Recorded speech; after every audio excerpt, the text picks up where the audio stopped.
જો તમે પણ બાળકોને પ્રાઇવેટ ટ્યુશન ક્લાસમાં મોકલો છો તો આ વિડિયો એકવાર જરૂર જુઓ। નમસ્કાર, તમે જોઈ રહ્યા છો પવનસુત ન્યૂઝ। જો તમે પણ તમારા બાળકોને private tuition class, coaching class કે ખાનગી અભ્યાસ કેન્દ્રમાં ભણવા માટે મોકલો છો તો આ સમાચાર તમારા માટે ખૂબ જ મહત્વના છે। સોશિયલ મીડિયામાં એક વિડિયો ઝડપથી વાયરલ થઈ રહ્યો છે। વિડિયોમાં ક્લાસરૂમ જેવી જગ્યાએ એક પુરુષ અને એક મહિલા બેઠેલા જોવા મળે છે। વિડિયોને લઈને સોશિયલ મીડિયા પર અનેક પ્રકારની ચર્ચાઓ ચાલી રહી છે અને વાલીઓમાં પણ સવાલો ઊભા થઈ રહ્યા છે। પરંતુ અહીં સૌથી મહત્વની વાત એ છે કે માત્ર વાયરલ વિડિયો જોઈને કોઈ વ્યક્તિ વિશે સીધો આરોપ લગાવવો યોગ્ય નથી। વિડિયો ક્યાંનો છે, ક્યારેનો છે અને તેમાં દેખાતા લોકો વચ્ચેનો સમગ્ર મામલો શું છે, તેની સ્વતંત્ર અને સત્તાવાર પુષ્ટિ હાલમાં અમારી પાસે નથી। આથી પવનસુત ન્યૂઝ પોતાના દર્શકોને સ્પષ્ટ જણાવે છે કે આ સમાચારનો હેતુ કોઈ વ્યક્તિની બદનામી કરવાનો નથી, પરંતુ વાયરલ વિડિયાને લઈને ઊભી થયેલી ચર્ચા અને વાલીઓની સુરક્ષા અંગે જાગૃતિ લાવવાનો છે। હવે વાત કરીએ વાલીઓની। આજના સમયમાં ઘણા માતા-પિતા પોતાના બાળકોના અભ્યાસ માટે પ્રાઇવેટ ટ્યુશન અને કોચિંગ ક્લાસનો સહારો લે છે। બાળકને સારી રીતે ભણાવવામાં આવે, પરીક્ષામાં સારા માર્ક્સ આવે અને તેનું ભવિષ્ય સારું બને, આ દરેક માતા-પિતાની સ્વાભાવિક ઈચ્છા હોય છે। પરંતુ બાળકને કોઈપણ ટ્યુશન ક્લાસમાં મોકલતા પહેલા માત્ર ફી અને અભ્યાસની ગુણવત્તા જ નહીં, પરંતુ ક્લાસનું વાતાવરણ, શિક્ષકની વિશ્વસનીયતા, અન્ય વિદ્યાર્થીઓની હાજરી અને સમગ્ર વ્યવસ્થા અંગે પણ માહિતી મેળવવી જરૂરી છે। વાલીઓએ સમયાંતરે બાળક સાથે વાત કરવી જોઈએ।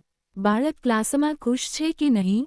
કોઈ વ્યક્તિ તેને અસ્વસ્થ તો નથી કરતી ને? ક્લાસમાં યોગ્ય વાતાવરણ છે કે નહીં? અને બાળકને કોઈ મુશ્કેલી હોય તો તે નિર્ભય બનીને માતા-પિતાને કહી શકે છે કે નહીં? આ બાબતો પર ધ્યાન આપવું ખૂબ જરૂરી છે। વાયરલ વિડિયોને લઈને સોશિયલ મીડિયામાં અલગ-અલગ દાવા કરવામાં આવી શકે છે, પરંતુ સોશિયલ મીડિયા પર લખાયેલી દરેક વાત સાચી હોય એવું જરૂરી નથી। ઘણી વખત કોઈ જૂનો વિડિયો નવા સંદર્ભ સાથે વાયરલ કરવામાં આવે છે। ક્યારેક વિડિયોની થોડી સેકન્ડની ક્લિપ બતાવીને આખી ઘટનાને અલગ રીતે રજૂ કરવામાં આવે છે। એટલે કોઈપણ વાયરલ વિડિયો જોઈને તરત નિર્ણય ન લેવો। જો કોઈ ગંભીર બાબત સામે આવે તો તેની તપાસ સંબંધિત સત્તાવાર તંત્ર દ્વારા થવી જોઈએ।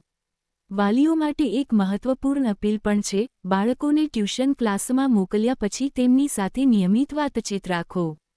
બાળકને ડરાવવાને બદલે એવું વાતાવરણ આપો કે તે કોઈપણ વાત ખુલ્લેઆમ માતા-પિતાને કહી શકે। સાથે જ ટ્યુશન ક્લાસ ચલાવતા સંચાલકો અને શિક્ષકોની પણ જવાબદારી બને છે કે બાળકો માટે સુરક્ષિત, શિસ્તબદ્ધ અને યોગ્ય શૈક્ષણિક વાતાવરણ જાળવવામાં આવે। જો કોઈ ક્લાસમાં સીસીટીવી કેમેરા હોય તો તેની વ્યવસ્થા યોગ્ય રીતે કાર્યરત છે કે નહીં તે પણ સંચાલકોએ સુનિશ્ચિત કરવું જોઈએ। વિદ્યાર્થીઓ અને સ્ટાફ માટે સ્પષ્ટ નિયમો હોવા જોઈએ અને કોઈપણ ફરિયાદને ગંભીરતાથી લેવી જોઈએ। હવે ફરી એકવાર વાયરલ વિડિયોની વાત કરીએ। આ વિડિયોમાં ક્લાસરૂમ જેવી જગ્યાએ બે લોકો જોવા મળે છે। આ દૃશ્યને લઈને સોશિયલ મીડિયા પર ચર્ચા ચાલી રહી છે, પરંતુ માત્ર આ દૃશ્યના આધારે તેમની ઓળખ, સંબંધ અથવા ઘટનાની પાછળની હકીકત અંગે કોઈ નિષ્કર્ષ કાઢી શકાય નહીં। અમે દર્શકોને પણ અપીલ કરીએ છીએ કે વિડિયો જોતા પહેલા અને શેર કરતા પહેલા તેની સત્યતા તપાસો। કોઈ વ્યક્તિનો ચહેરો, નામ, મોબાઈલ નંબર અથવા અન્ય વ્યક્તિગત માહિતી સોશિયલ મીડિયા પર ફેલાવવી નહીં। જો વિડિયો ખોટો હોય અથવા સંદર્ભ વિના વાયરલ કરવામાં આવ્યો હોય તો તેના કારણે કોઈ નિર્દોષ વ્યક્તિને નુકસાન થઈ શકે છે। આ સમાચારનો સૌથી મોટો સંદેશ એટલો જ છે કે બાળકો જ્યાં ભણવા જાય છે ત્યાંનું વાતાવરણ સુરક્ષિત અને વિશ્વસનીય હોવું જોઈએ। વાલીઓ સતર્ક રહે, બાળકો સાથે વાત કરે અને કોઈપણ શંકાસ્પદ બાબત જણાય તો યોગ્ય સત્તાવાર માધ્યમથી તપાસ કરાવે। સોશિયલ મીડિયા પર વાયરલ થયેલી દરેક ક્લિપને સત્ય માનવી નહીં, પહેલા હકીકત તપાસો, પછી જ કોઈ નિર્ણય લો। જો આ વિડિયો તમારા શહેર કે વિસ્તારમાંનો હોવાનો દાવો કરવામાં આવી રહ્યો હોય તો સત્તાવાર માહિતી સામે આવ્યા વગર કોઈ ચોક્કસ સ્થળ, વ્યક્તિ કે સંસ્થા અંગે આરોપ લગાવવાનું ટાળો। આ હતી વાયરલ વિડિયો સાથે જોડાયેલી મહત્વપૂર્ણ માહિતી। તમને શું લાગે છે, બાળકોને ટ્યુશન ક્લાસમાં મોકલતી વખતે વાલીઓએ કઈ બાબતોનું ખાસ ધ્યાન રાખવું જોઈએ?